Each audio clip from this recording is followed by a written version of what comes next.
Les relations entre l'Afrique du Sud et le Nigeria sont sous extrême tension.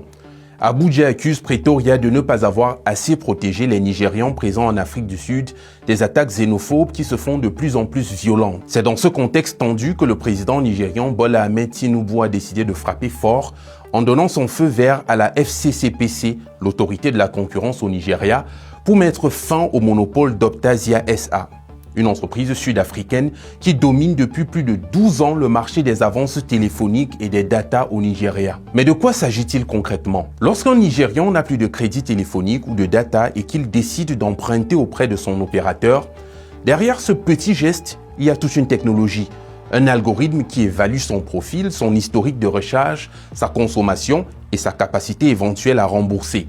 Pendant des années, c'est l'entreprise sud-africaine Optasia qui contrôlait ce service, cette technologie-là. Le marché est estimé à environ 3 000 milliards de naira par an.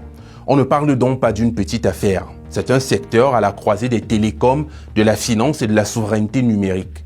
Ce que reprochent les autorités nigérianes, ce n'est pas seulement qu'une entreprise étrangère gagne de l'argent au Nigeria. Le vrai problème, c'est la concentration. Un marché gigantesque, contrôlé par un acteur étranger avec des inquiétudes sur la fuite de capitaux, la faible création d'emplois locaux, le contrôle des données et le manque d'opportunités pour les fintechs nigérianes. Et aussi qu'au même moment où des Nigérians sont attaqués en Afrique du Sud, le Nigeria découvre qu'un secteur très lucratif de son économie numérique est dominé par une entreprise sud-africaine.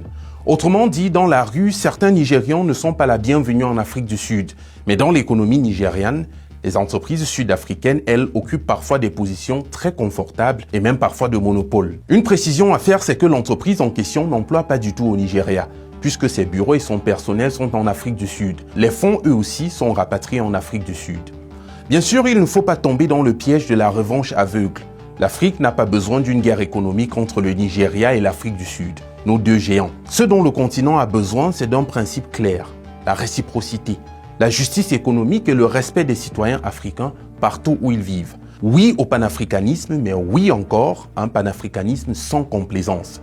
L'Afrique du Sud est ce qu'elle est aujourd'hui, aussi grâce aux efforts des autres pays du continent. J'en parle dans la chronique dédiée à l'Afrique du Sud que nous venons de publier et que je vous invite à regarder. Et je fais une parenthèse pour dire qu'il serait intéressant que les mêmes mesures ou des mesures similaires soient prises envers d'autres États africains qui, par convoitise ou au nom des minéraux, sèment le chaos, pillent et tuent des milliers d'innocents dans des pays voisins. Je ferme la parenthèse.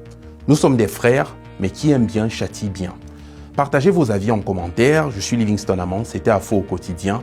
Continuez de suivre Afro Média pour un narratif africain sans complaisance, mais sans condescendance. À demain.